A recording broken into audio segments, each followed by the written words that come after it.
What's going on? And welcome back to another month of the Purple Pants Podcast, play by play. And I'm here with the GOAT, the man with several reasons why he is one of the best players on Survivor. And don't at me because I fight about this man. Welcome back to the podcast. Jelinsky, what's going on? Yo, what's good, Brice? I love the introduction. I agree. One of the best to ever do it out on the island. And don't add us, because like Brice said, like that's just how it is. So I'm excited to get going today. It's playoff basketball, and so we got a lot to talk about, specifically with my Lakers. We'll get into it later, but today I've been, man. Let me tell you what I've been up to this morning. So I was at a bowl-a-thon for Serving Our Kids, which is the foundation that I'm competing for and Live to Give this summer. It was a lot of fun, super cool. So I was getting my bowling on, and that's another sport in itself. It's the real deal. I had a few okay games, and then I was breaking 160. Oh. So I was proud of myself right there. I need to get a new ball, like an actual ball that the pros use, because then I'll definitely break 200 for sure. Well, you'll need a bowling ball bag. Do you have a bowling ball bag? That's how you know it's serious when they have the bowling ball bags. Man, so the dude next to me in my lane, I knew I couldn't mess with him. He was tossing around the bean bag, keeping his wrist warm. I said, he's for real.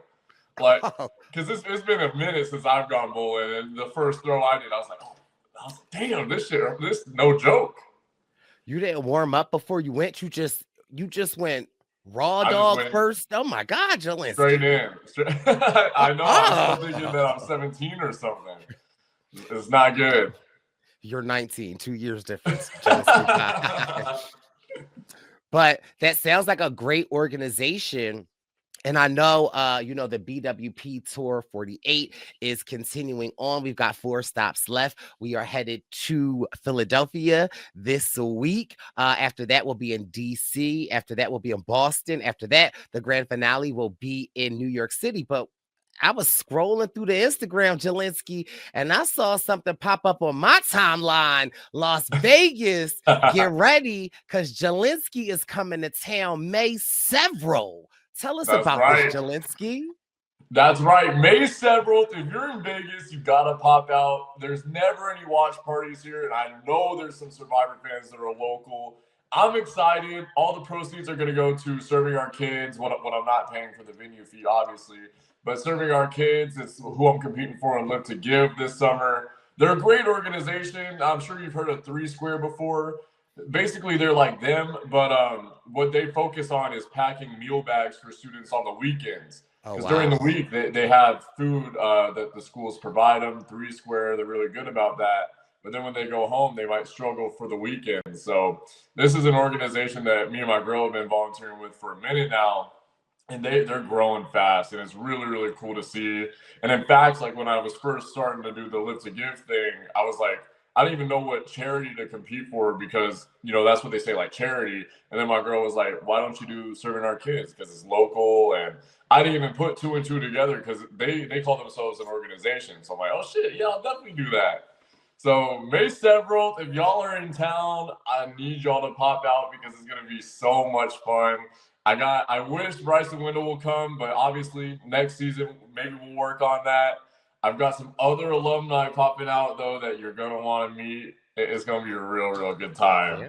Let's go. Las Vegas, let's show our boy Jelinsky some love. So even if you're not in Vegas, you can still help Jelinsky meet his goal for this organization. You can Venmo some donations to Jelinsky. You can go right to his Instagram page, click the links in his bio, and help support Jelinsky. So May 7th, Las Vegas, we are going up. I love it, Jelinsky. And yeah, I feel like you know me, I'm going to watch your stories and see everything, but maybe this opens the door for Brice and Wendell to come to Vegas next season. So it is super excited. I love the community. I love the growth. I love to see different people doing watch parties. I think it is amazing. And so let's support our guy, Jelinsky.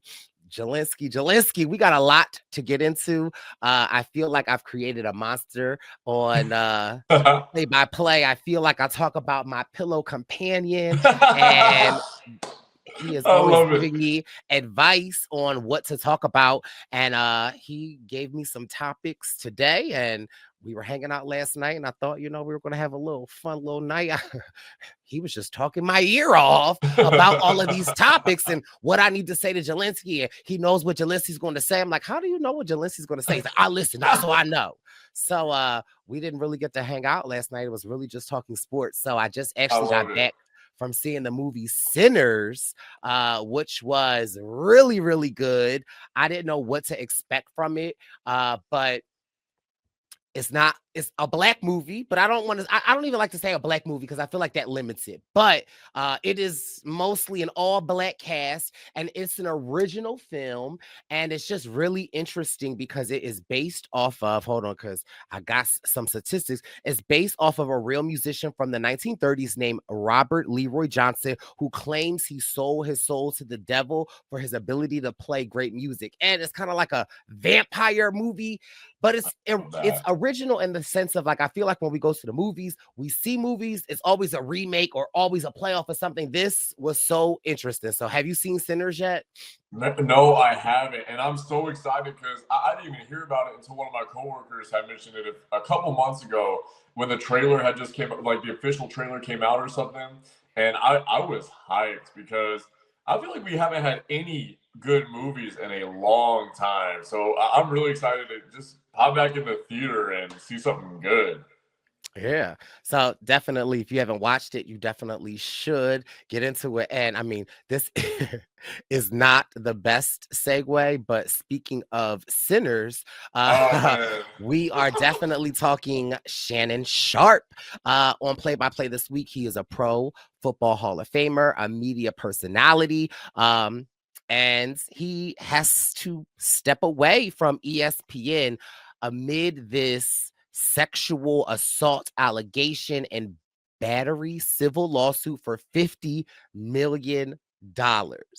I've got a lot to say about this, but because it's so much to say. Right.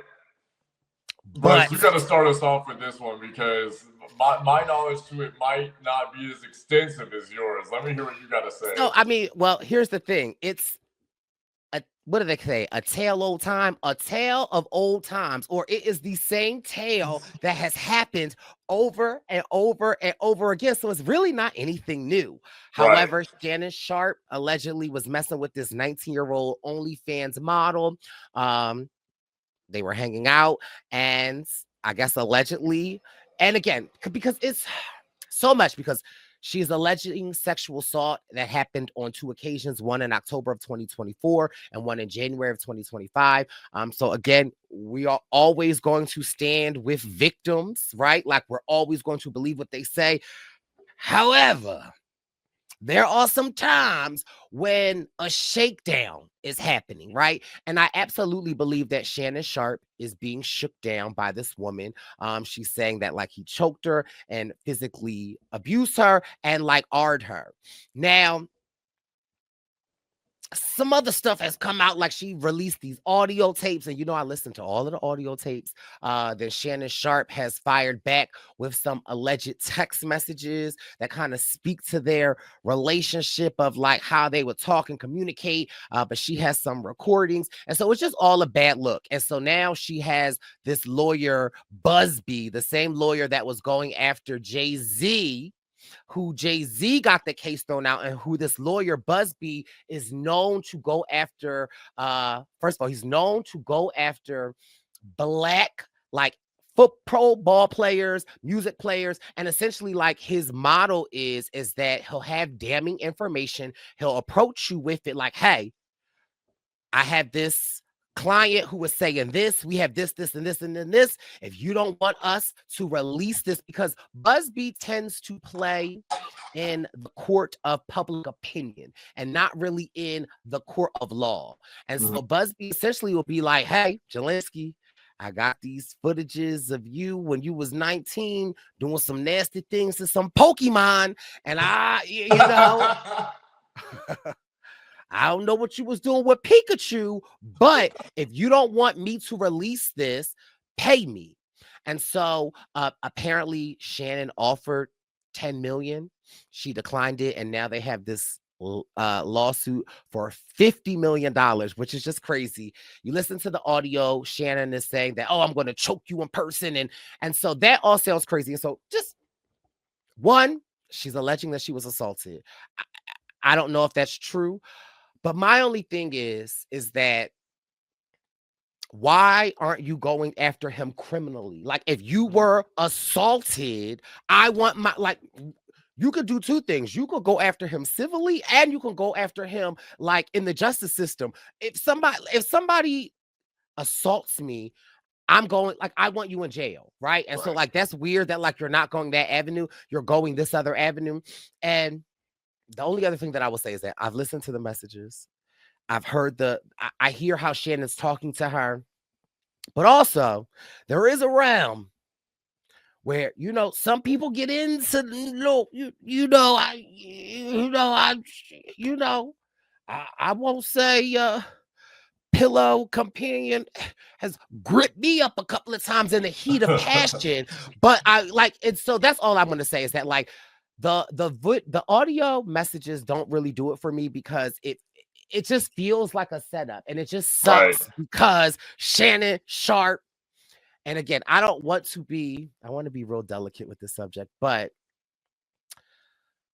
our Black pro athletes tend to fall for this trick of these young girls. And I mean, we can talk about Kobe Bryant. Do you remember Kobe Bryant? Like, I mean, like, it is a tale of time. And it's crazy is, Club Shay Shay, right? No, I don't. Well, it is Shannon Sharpe's podcast. And so, Oh, do you okay. remember in 2004, like, he had that big podcast with Cat Williams? Yeah. I got you. And on that podcast, Cat Williams was talking about the type of woman that he stays away from because he's scared of, because they can take someone down in 2 weekends. Right. And this was a year ago. And it's almost as if, like, Cat Williams was warning Shannon Sharpe. And these allegations came out last week. This is the second weekend. Shannon has to step away from this, what was it, $250 something million like ESPN that he was about to talk through. Also, on Club Shay Shay, he had Monique on there, and Monique said a very similar thing to Club Shay Shay, was that, like, you need to stop messing with these young women. You need to go on and get you a big Bertha and call it a day. So it's just crazy, but we've seen this time and time again. What's your thoughts? Man, well, so something I did see was what I like about Shannon Sharpe. I've always been really, really high on him. He even now speaks so humbly, so slowly. So I don't even know if it's more so how Shannon Sharpe is holding himself and keeping himself composed, or if it's more so to what you were saying. And he's not being tried criminally, and that's just something that's pretty big to me. Like, if I had my car broken into and I felt violated, I can't even imagine how I'd feel if I was taken advantage of. And I hate to say this, because like you were saying, we stand with victims. I'm not trying to disagree with her, but this day and age, and just like Cat Williams was saying, just like Monique was saying, it's hard to trust a young woman who could really ruin your life. And especially now in like 2025, like these OnlyFans models and TikTokers. Right. Like, and not even young women. Just when you're 50 years old and you're dealing with someone 19, they could be a man. They could be like, it's like right. you're playing with fire. Right. And the time that we live in is just sickening, and especially with footage like that Busby can blackmail you with. Like, now that we have these phones, doing everything with the phone, and it's just really, really nuts. So I think it's very interesting that the girl is not trying him criminally, because I know if I ever experienced something like that, man, I'd want justice, because like that's just crazy. And I hope it's resolved quickly too, because like a situation like that is definitely It can he's ruin a Hall you. of Famer, right? It's like most people don't come back from pillow companion was telling me the only other athlete that ever really has come back from an R charge or someone accusing them of R was Kobe Bryant. Every Mhm. other player, there was I forget the name of this. I want to say he was an NFL NBA player, but him and his wife got into some type of it might have been Pierce, I don't know, but him and his wife got into an altercation on the elevator, Huh. and that was it. Uh, a employee of the hotel released it, and the police went after him, and he got kicked out of the NFL. And even his wife came out and was like, "This is a private matter. Wow. Please." So it's like it's just really, really crazy. Another little tidbit to the story is there is also this audio of Matt Barnes circulating around that he was in a group chat. Did you hear about this? No.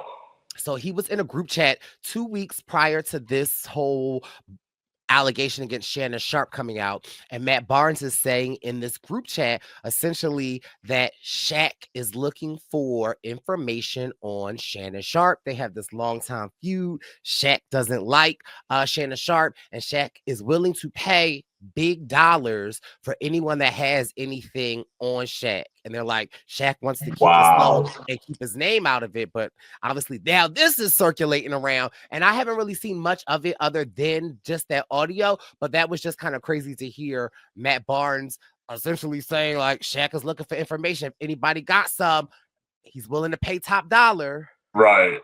That is crazy to hear. Wow. Once you fall once, everyone will jump on you. That's crazy. Absolutely. And it's And crazy like seeing Shaq and Shannon Sharpe. I can't say both of them, but like great athletes, Hall of Famers going at each other. Like that's just sad. And also it, back to the Kobe thing. That was really crazy. The Kobe allegations, and I remember when just oh my god, seeing the press conferences with Vanessa sitting right next to him. That's just it's crazy. And I was even thinking to myself in that moment, like really respect to Vanessa because that is to stay in a relationship in the limelight like that sort of mm, relationship is just so different and absurd, and I just can't even imagine. It's unreal, the really. thing that I remember the most about that was the rock that Vanessa Bryant got after that. And I ain't mad, Vanessa. I am not mad at all. Um, but yeah, it just sucks with Shannon being this pro NFL player. He seems to have this resurgence of a second career with a Mhm. podcast, with First Take about to sign this ESPN deal, and then all of this. And it really has me thinking that sometimes I feel like the way that we idolize and worship our professional athletes, right? Like I feel like you always see the professional athlete going after these young girls, these strippers. It's just like the way that we look at them, like they can do no wrong, but it's like y'all not above the law. And again, we Right. just see this time and time again. So it is really crazy to see this happen to Shannon Sharpe, but it definitely is a hot topic. Another thing that was disappointing for me was the WNBA. They just had their draft, and maybe you can let me ask you this, Jelinsky, because I'm somewhat new into sports. Um, some year is the hype around this WNBA draft, in my opinion, it wasn't the same as last year's. Like I was kind of hyped, like, yo, what's going on? What's happening? And it just wasn't that big. And I almost found that the biggest story that was there was of Sedona Prince. Sedona Prince is this player who and she's a beast. She's Mhm. a dog, and she was a former TCU center, and she spent 2 seasons at Frogs, and she helped turn TCU from the worst team to the Big 12. And she was a big player, and they predicted her to be like in the top 3 of the draft in the WNBA, and she didn't get drafted. And people are speculating. Do you know what people are speculating as to why she did not get drafted? So I'm pretty well versed in this topic actually Okay. for a couple of weird reasons. So Sedona was dating a girl that my girlfriend went to high school with. So Wow. her ex-girlfriend is from Vegas, and she was a huge influencer, like millions of followers. And Sedona also is pretty active on TikTok. So they were in a very public relationship, and it has multiple times, like in comments and people seeing them in real life and stories coming out, especially from I forget her name too, but whoever she was in the relationship with. Sedona is a big woman. Like she's 6'9", I think, 6'7", 6'9". And the girl she's dating is obviously like 5'3", a little person. So I mean, shit. But when you're 6'9", like you could really fuck somebody up respectfully. You know what I mean? Like, so Sedona apparently has some allegations of abuse, sexual assault, domestic violence against her. Very crazy. And what's interesting about Sedona is she was teammates with Haley Van Lith, who got drafted. And what's also interesting about Sedona, she has just a very interesting background. She was in college for 7 years, I think. Right. Okay, because let's talk about that. Because when I was looking her up, I said your freshman year in college was 2016. Right. What? What? Well, right. Also, but time out. I like that kind of math though, because I actually was a freshman in college in 2020, so I get that. But like, how the hell are you trying to enter in the draft and you're 26, Jelinsky? Right. She had a very unconventional past. She got hurt a lot. I mean, being so tall too, she got hurt. So her eligibility within the NCAA for NCAAW, what it kept prolonging because she kept getting hurt. So what about the schoolwork? She ain't finished the schoolwork? Right. That's a great question, and I don't think so, honestly, because she also transferred universities. So she was there just to play ball, 100%. She was there to play ball. But like you were saying, this draft was not as hype as last one because, I mean, we had two terrific prospects in Angel Reese and Caitlin Clark. But this year we did have Paige Beckers. Okay. Because I came ready because I was trying to find, like, let me see these people on the draft that I'm liking. So I'm going on TikTok. Now, Paige. She's at UConn. She just won. She just got. First of all, I sound like a whole boy, Jelinsky. Who am I, right? Talk about she was at UConn. She got UConn a championship, and now she's at the Wings. And this was kind of pissing me off because I was looking forward to the hype of like, yo, let's go, Paige. And what frustrated me the most about the draft was that, like, we're talking about 42-year-old Sedona. right. Like, can we talk about Paige? Because Paige be cooking. And then I started thinking about last year's draft. And I'm like, obviously the draft last year was huge. We had Angel Reese, we had Caitlin Clark. But I loved how, like, they kind of pinned maybe Angel Reese as like the good, Angel Clark as like the evil, and they kind of like pinned them against each other. But it worked because, like, we were so interested. I was maybe thinking like maybe we didn't have anyone to pin Paige against, and maybe you can speak to this. Maybe there just are some draft seasons that are just, yeah. Mm-hmm. Oh, for sure. The NBA recently had one. It was awful. I mean, even the Rookie of the Year race right now is just kind of abysmal and embarrassing for the league. Nothing good's coming out of that. So, yeah, like you're saying, this draft class is just not as great as the last one. However, I feel like the WNBA was very smart. All the general managers, very smart to not pick Sedona because I think right now they're at a very pivotal stage in their organization.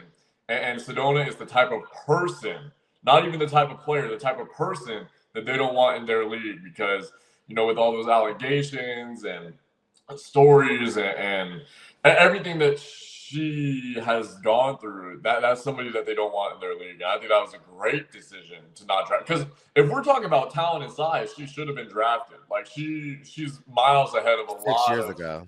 Yeah, a lot miles ahead of years ago for real. Yeah. Ahead of some of these people. And I think it was a great move by the WNBA. 100%. Yeah, but I just want to give my girl Paige her flowers because I've seen her highlight reels. For me, she reminds me a little more of Angel Reese in the sense that Paige be dressing, like Paige be styling and profiling, and I mean I love all of that. And mind you, so does Caitlin Clark. But mind you, when Caitlin Clark gets dressy, sometimes it don't look like I don't know. Caitlin look a little stiff, but like yeah, I love Paige. She got Iowa swag. Yeah. She was getting busy at UConn. Man, something cool about Paige as well, Brice, is you can tell the type of player who really loves the game or who's just ready. And a lot of NBA players do this too. They go to college for 1 year and they're like, man, I'm ready to go to the league. Paige could have been drafted years ago, you know? So she got her. I really respect her. She got her degree. She decided to go back to try to win a championship for that school, which I really, really respect a lot. I'm so glad she did it. She dominated the entire tournament. She killed them. And on top of this, Brice, this was crazy right here. So last summer, I don't know if you knew this, but there were some explicit photos and videos that released of her and her partner. You saw them? I did see them, yes. It was kind of hard not to because it was all journalistic. Your journalistic duty to the play-by-play. Got it. Right, okay. Right. So it just makes me respect her even more because she was really going through it. Like that's hard. Like to be publicly shown like that and like something leaking like that. I mean, also she was not out at this time. So she had videos with her partner. And okay, it was a pretty big deal, yeah. So when she got drafted, also she was mic'd up, and she went to. This is just a rumor now. One of her teammates she was on UConn with, and I forget her name. I think it's the center. I forget her name, but she's Egyptian. She's pretty tall. She's a great player. Anyway, she goes to give her a hug, and she goes, "Don't say anything. I'm mic'd up." So people are speculating that they're in a relationship, but above all, it's just really, really it makes me respect Paige so much more because like to stay locked in like that, to keep your shoulders back and head held high, it takes a really, really special person to do that. I love that. I also had a question that I didn't put on the topic, but Dawn Staley. Mm-hmm. So she didn't win a championship this year. However, her team still got to the final four. I think they were in they either made the national championship or the final four. Okay. There were a lot of other coaches saying that she had all of the McDonald's, what do you call it? All-stars on her. Like they were like all Americans, like throwing shots at Dawn. And then I love that Dawn made a TikTok with her team. Like she was walking somewhere and she was like, ba-da-ba-ba-ba. I'm loving it. But so tell me what's wrong with that. Like I was confused at some of the coaches that were throwing shade at her for having the All-American, like essentially her roster being full of all McDonald's All-American, like, but are they trying to say something was illegal? Like, fill me in. I was lost. Dawn's a G. Dawn Staley's a G. She don't care. I really, really respect her. She's known for like turning organizations around. So Southern Carolina or South Carolina University, they used to not even be what they are now. So what the team that used to be was UConn. So people hate to see other people thriving. And then now, all of a sudden, and I say all of a sudden because it is as of recent memory, probably within the last 6 to 8 years, Dawn Staley has really, really transformed that organization that she's with now. And it's almost like you hate to see the rich get richer, but you can't look at it like that because she really changed the organization. And then obviously, when you change the organization from when it was something that not as great, you're going to want those high school recruits, or the high school recruits are going to want to go to that organization. So it's really just jealousy was what that is. And immaturity, I hate to say it, because we're grown now, and especially being a head coach of a school, you don't want to be caught in that sort of situation. So Dawn definitely handled it the best way that she did. And shit, no one's saying that about UConn, which is frustrating because everyone loves Connecticut. Especially women basketball players. They used to only go to UConn, all the good ones. They won not hundreds, but tens, like 10, 30, 40 national championships. Wow. Yeah, UConn was that school. They fell off for a little bit, but now they're back on top. Interesting. Well, that's interesting because something similar like that to our next topic's father, who went to an HBCU to play football, and all of the top, I want to say, black athletes went to that school. Then the father, he went to, I forget what's the school. What school does Deion Sanders coach for now? Colorado. Colorado. And now all of the good players want to go to Colorado. And so does my guy, Shedeur Sanders. This has been a very interesting topic. It's been a hot topic. First of all, let me just say, now y'all know I love Shedeur, right? Like, first of all, I be watching his Twitch. I be watching the live streams. You know me. I get into all of this stuff because I think Shedeur is, what's the word I want to use? Like, he's cocky. He's fly. And he has brought, what's the team that his dad played for? I mean, what's the team again? It's Colorado. Like, Colorado is winning now because of Shedeur. So let's just be clear. So, of course, in this draft, Shedeur is hype. All the people are speculating that Shedeur will be a top 3 pick in the first round.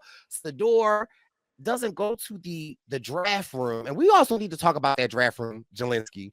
I'm confused. So let's pause Shedeur for a second. The draft room.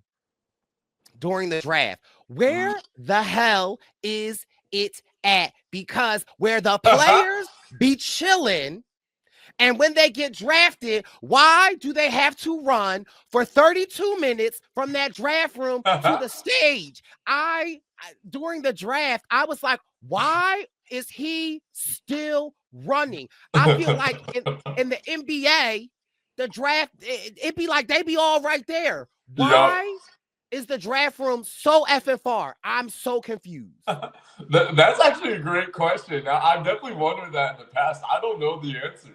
What I do know is that the NBA is all in the same room. Much easier, just walk up the steps and there you go. Right. You're drafted. You shake the commissioner's hand. But yeah, the NFL athletes, and especially obviously on day one, you're there in the building and they just go. I've wondered that myself. I don't know why it's so long. I don't know. Yeah, that's just because I'm watching the draft, because I'm on Shedeur's live, because Shedeur isn't at the draft, because most people in recent years, the big prospects, they don't want to be in the draft room in the event that they don't get called and they have to wait around. And they want to be where they're at. Shedeur had a whole little house party sponsored by his brand, Legacy. It was very interesting. Shedeur didn't get called, and a lot of people were hating on Shedeur, like that's what he gets. And then there also were a lot of people taking up for Shedeur. And so we said, okay, cool. That's cool. Second round came. Crickets. Third round came. Crickets. Fourth round came. Crickets. Fifth round came. Teams was like, okay, we need a wide receiver, but how the hell can we, at this point, pass up a Shedeur, because he really is the best on the board? It was very strange to me as to why they did Shedeur how they did. Now, I have my opinions if you want to hear, but I love to hear what's your thoughts on why they did Shedeur Sanders like this. I think there's so many layers to it, and like I'm one for the memes, but also I got a good heart. I think, but I don't know if you saw this, Brice. Did you see the prank call? The prank call of the frat. Yes, that was brutal. That was fucked up. So basically, y'all who haven't seen it, someone prank called Shedeur during the draft. And he called like from an organization that is in desperate need of a quarterback, because their quarterback's like undergoing surgery. He's old. They definitely need a quarterback. And he goes, hey, man, this is the general manager of the Saints. We're about to draft you. And he's like, oh, my God, man, I'm ready to get to work. It's been, I was worried or something. And he goes, yeah, you've been waiting a long time. And then he's like, yes, sir, I have, but I'm ready. And then he goes, we're going to have to keep waiting a little longer. and hangs up the phone on him. Now, in this case, I feel like Shedeur should call Busby and go after them civilly, because that wasn't like, I mean, it was funny, but that wasn't funny. Like, to play in his face like that. Right. Yeah. If I was Shedeur, like, honestly, the fact that was a viral video and like someone filmed it makes it so much worse. Like, I would have, I'm sure being a professional athlete, you're used to jokesters and people doing stuff like that. But for it to be publicized like that, for everybody to see and like kind of humiliate you, right? And bad. It's day 3, and like you already haven't been picked. Like, that's crazy, right? So, but I think that there's a lot of layers that go into this, because I don't know if you read this, but a lot of general managers were saying that he, in his interviews, he was really, really cocky and disrespectful almost, given who his dad is and what he's accomplished already. So tell me this. What's wrong with being cocky? I honestly, and I hate to say this because I don't know if it's, I don't think anything is wrong with it. Especially if you have the facts to back it up. Like, I kind of love someone who could come into an organization and is like, yeah, I'm going to do this, I'm going to do that. What I don't know is if he was disrespecting the staff, because if that was the case, that's a problem. But also, I think maybe the staff is just a little sensitive. Shit, like you all got your money, you're uppity. Like, no one these days, especially in that draft room, really, I don't know. And what's interesting too is that the Browns, I'm actually a Browns fan, believe it or not. They're one of my teams. They're dog shit. They're not good, Brice. And they drafted 2 quarterbacks. And let's talk about that, Jelinsky, because here, first of all, because this is what kept me up last night with Pillow Companion. So many things. First of all, who the hell knew the draft had 7 rounds? Okay, that's a long right. So, and mind you, we can add that to the conspiracy. That we'll circle back, because I have a conspiracy about that. 2, they already have these quarterbacks, right? They've got Kenny Pickett from the Eagles. Okay, he stepped in for Jalen this season. We won 1, we lost 1 with him, but he's potentially hurt. Then we have Joe Flacco. He led the Browns to a championship. He's an OG, but he's older. And then we have Dylan Gabler. And then they have Shedeur. Okay. Okay. Listen, I got the facts. Okay. But here's the thing. What I didn't know is that Shedeur isn't guaranteed a spot. Like, when when 5th, 6th, and 7th are not guaranteed a spot. And so it's like Shedeur isn't even guaranteed a spot on this team. Now, what I will say is this summer training, it will be good for the Browns, because they're going to be dogfighting, and that's just going to be good for the organization. It might not be good for Shedeur, because at the end of the day, they could just cut him. But ultimately, this is another thing that frustrates me about the draft, Jelinsky, is that, so we just went through all of this hoopla, say they go through the summer and they end up just cutting Shedeur. Then another team can just pick them up. And then what the hell was all of this for? It makes no sense. Also, the fact that I believe his brother name is Shiloh. Yes. Okay. Not Shiloh got drafted in the 3rd round. Okay. Right. How you get drafted? Shiloh was actually undrafted. He wasn't drafted at all. But then he got picked up like 24 hours later. Yup. Okay. Immediately. So this is, again, I'm new here. I just been here a couple of days. I just moved around town. I don't know a lot of this, but as a new perspective, right? You see this young Black man who comes from money, who necessarily is like, I know my self-worth. I'm confident. Like, I'm cocky. Let's go.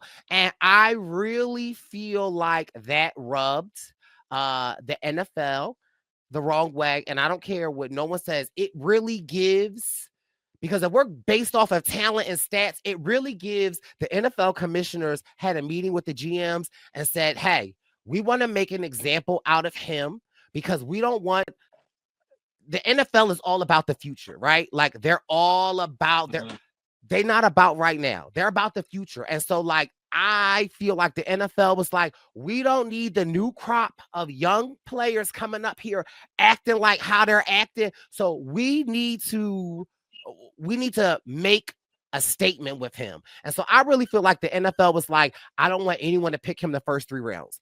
I also feel like like different, but same, right? Like I almost Dion reminds me a little bit of LeVar Ball, and our Ball brothers. However, Totally. But I do feel like LeVar as Lonzo and Melo got older and got picked. I feel like as an adult, LeVar has stayed out. Like we haven't after they got drafted to teams, LeVar has kind of like. You got Deion Sanders going on press conferences saying, my son isn't signing to certain teams. Right. They're like, well, how you going to say if he going to get drafted? If a team draft him, we going to draft him. Like Deion is saying like, nah, my son ain't going to certain teams. And so like, there is a world where it's like, it's not just Shedeur who we're dealing with. We are going to have to deal with the whole entourage of the brother, the dad, and that's a lot. But I also feel like, in my opinion, like, isn't that good for the NFL? Like, I feel like that, in my opinion, would be really good. But they say the NFL is run like a work factory. And so it's like you either lay down or get down. Right. Another interesting fact, and this is Pillow Companion, not me, but I'd love to know your take on this, is that my pillow companion feels like Shedeur has never really had to work for anything. Yes, his stats are good. However, he's only ever had one coach, which is Deion Sanders. Deion Sanders has coached Shedeur since Little League to elementary school to high school to college. When he got to the college that he's at now, he literally told half the team, half of y'all can pack your bags because y'all going to go. And Shedeur was Q1. Right from the jump. And so he has never really had to work for anything in that sense. And so there are people that feel like maybe this humbling could be a little bit good for Shedeur. It's like, shut up and work. Right. No, he's 100% right. He's 100% right. He has never had to work for anything. And he is so lucky that Deion Sanders, the specimen that he is his father. Like, he's one of the greatest NFL athletes of all time. So just coming from that genetic blueprint, like, you're already at such an advantage compared to a lot of these players who don't have anybody notable in their life coaching them. Like, not even a father figure sometimes, not even a mother figure. And they got to put themselves and put their trust in these coaches that never even made it out of high school football. Like, so there's so many stories like that. And it's so true that Shedeur is really, really privileged. And I just hope that, because, that's just a fact. Pillow Companion is right about that. But what I hope is that he understands that, acknowledges it, and thrives. That would be a really, really great situation that we would love to see. And that's the difference between the Ball brothers and the Sanders brothers. Like, LeVar, obviously he's great, and I think he's a great father. I can't really speak on Deion as a father. I think he's great from what I've seen. I just seen a little bit more of LeVar and the way that these men behave, his boys. But Deion Sanders is always in the limelight and always will be, because he's not just a great NFL Hall of Fame athlete. He's also prime time. Like, he had so much aura. Like, he's almost like the Michael Jordan of the NFL. So when that is your father, man, it is a lot. And he's going to have a lot to prove really quick, because it's going to be competitive this offseason, like this summer. That's really when he's going to have to work for his spot. And I can see him either getting dropped, not right away, but dropped before the season starts, or it's going to be him and Joe Flacco. I can see really, I can see Kenny Pickett might end up back in Philly, like, to be real. Like, they can't have, I don't know. But Joe Flacco's like 42, but that doesn't matter because Tom Brady was like 87. Right. And they want like a veteran like that to really coach some of these young guys up. Yeah, and it's like, again, first of all, did you see the clip of it's the Browns, right? Mm-hmm. Did you see the clip of when the Browns picked Shedeur and everyone in the room was like, Yeah, I did clap, see that. clap, and then they I put their did hands see down. that. But regardless of if Shedeur stays there or not, he this summer is going to be great for the Browns, like training Mhm. camp, like it's really going to be good for them. Also, just interesting, another little positive for Shedeur is that, like, I know he wasn't first round, but there are a lot of Hall of Famer quarterbacks that were not picked first, second, or third round. Jalen Yup. Hurts wasn't picked. I think, well, Jalen Hurts might have been second round, but there are like, I Googled it. It's like 47 quarterbacks that weren't picked first, second, or third. So it really doesn't mean anything. And that's why the draft kind of Right. pisses me off. Another, another Another conspiracy theory that I have for myself is that, we talk about the ratings, the NFL and the NBA, they're constantly competing with each other. And after the NFL had Beyonce for the Beyonce Bowl, that wasn't even a halftime performance. Like, the NFL their ratings have been solid. The NFL, their ratings have been sucking. I also feel like they did this to Shedeur because his name has been trending. And when you look at the ratings for round 3, 4, and 5, they haven't been that high in the draft in like 2 decades. And so clearly people were literally watching to see what was going to happen with Shedeur. So I also feel like the NFL kind of used that a little bit for their ratings, in my opinion. That's a great point. I didn't even think about that, but that would make sense from a business perspective. And shit, this is a business. When's the last time you watched the 5th round? Say it again. When's the last time you watched the 5th round? Oh, never. Right. Literally never. I check my phone. I check my phone for any noteworthy draftees. I never watched past the 2nd round. So it's crazy. NBA, I never watched past the 1st round. But obviously that's different because they got just the 2 rounds.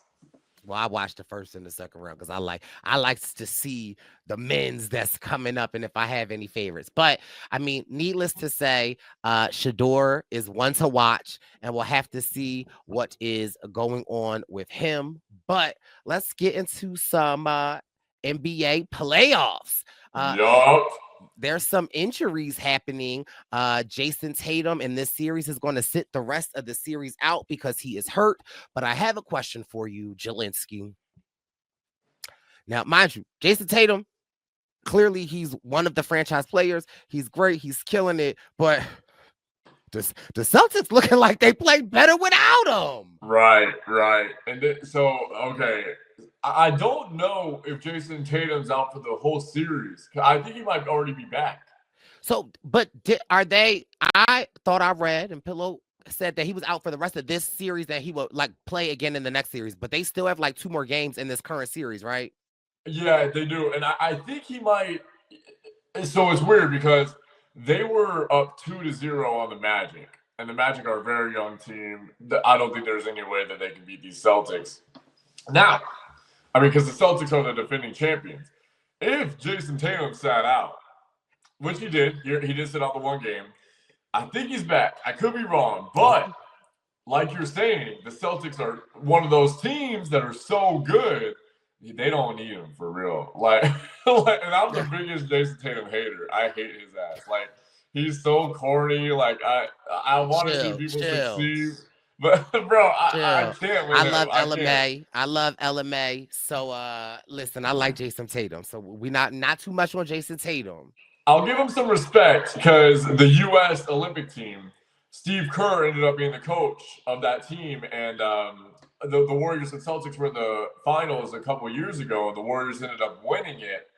Steve Kerr sat Jason Tatum on the bench, the whole Olympic team, during the summer. So people were like making fun of him and all of this, and he ended up winning the championship. So I really, really gotta give him his flowers for that. Really, really cool.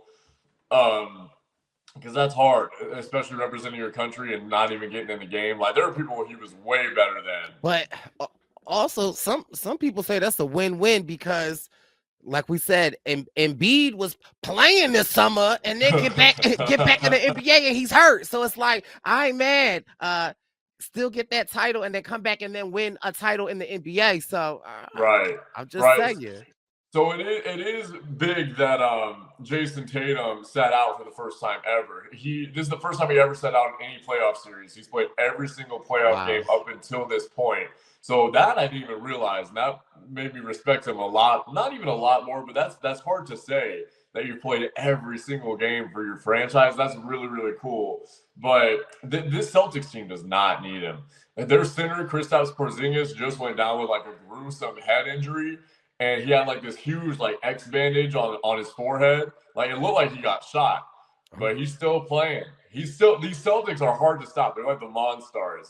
They're definitely going to win this series, and I love Jaylen Brown. He's so smart. The energy that he brings just to the world is crazy. Like I love him. He's awesome, and in my humble opinion, I think he's their star player and should be.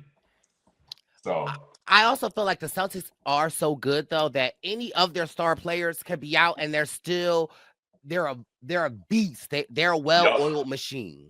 Like we'll talk about this later. Like their bench is so deep. One of their players won the Sixth Man of the Year award, and they're just so good and so talented. Jaylen Brown, like I was gonna say something I'm forgetting. Oh yeah, the Celtics. There's no way that they don't make the finals, in my opinion. They're that good. They're definitely coming out of the East. Well, if you're very confident about the Celtics and you don't even like Jason Tatum, how confident are you about the Lakers? Okay. Let's go there, Jelinsky. The West is crazy. Right, so the West is so competitive right now. It's so entertaining to watch. The Clippers and Nuggets series. Me and my mom were just at Yard House yesterday, and we were just talking, and like she was sitting across from me, and I just kept looking up because I was so distracted talking to her. I was watching the game, and the Clippers were down 22, and they came back, Brice. Wow. And then throughout the course of the game, my mom goes, "Oh, who is that?" Okay, that's how Jelinsky. That's part of the reason why I created play-by-play, because that's how I am. What I should show you a note that I have whenever I watch basketball with Wendell and Joey. I have a note of players, and I'm like, who are these players? And I start following them on Instagram. But like, right, my mom, my mom, she's got a type. She's got a type. She loves black men. She loves light-skinned men, especially ones with dreads. She's a sucker for a man with dreads. So, Jelinsky, I think me and your mom got the same type. Oh my God! When y'all are here in Vegas, y'all are going to fucking kick it. Really hit it off. Like y'all are gonna be best friends. She's the best, Brice. I love her. So she sees Aaron Gordon. And are you familiar with Aaron Gordon? I follow. So she's like, "Who is that?" And then coincidentally, at the very end of the game, I don't know if you've seen this clip, but Jokic, their best player, tried to shoot like a fadeaway three, and he shot it just a little high. Aaron Gordon put back dunk. It was crazy, and they won. That was the buzzer beater. It was nuts. And so she goes, "That's my boyfriend." I was like, all right. But back to the Lakers, Brice. My bad. I'm getting distracted. No. It's too good of a story not to share. So the West is competitive, and I am shocked and so impressed with Anthony Edwards and the Timberwolves that they are torching my Lakers right now. But I would be a fake Lakers fan to say that I don't think that the Lakers will win the series. And this is why. Okay. Timberwolves, they're up 3-1 right now in the series. LeBron came back from a 3-1 deficit once in the finals, which was never done before.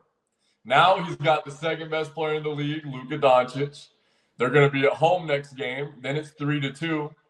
And because they're winning that game for sure. They were up by like double digits this game in the fourth quarter. They ended up blowing it. But besides the point, they're taking one at home. Then it's 3-2. Then if they win the next game in Minnesota, it doesn't even matter because then it's tie game, 3-3. And then they get to go home. They have the home court advantage. Lakers are going to make it out the series, no problem. And they're making it out the West, no problem. They're winning the championship this year. God has it in his plans. I'm ready Has, for this. with this series being so tough for them, do they play Bronny? No, he hasn't gotten any play time. If he has, it's been garbage time minutes. That's when you're losing by 30, you put in the subs. He might. I don't think he's played yet, but they might play Bronny. And this kind of goes into what we were talking about with the Celtics. They're so damn good, and the East is so weak that these Western Conference teams are going to be so tired from how competitive it is when they get to the finals. Man, these Monster Celtics, they're going to be so rested up that it's going to be hard for them to lose the championship. And that also is something that is crazy when you think about these potential 7-game series. And I think we talked about it last time. I understand the point of having a 7-game series for the ratings, but like, can we get best of 3? I feel like when you win the championship and you've had to play all of these games, like that has to be crazy. Right. It totally is. So, and also like the psychological pressure too, all the mental pressure. Like it's really hard to stay locked in, and all the travel too. This is nuts. I'm getting tired for them thinking about it.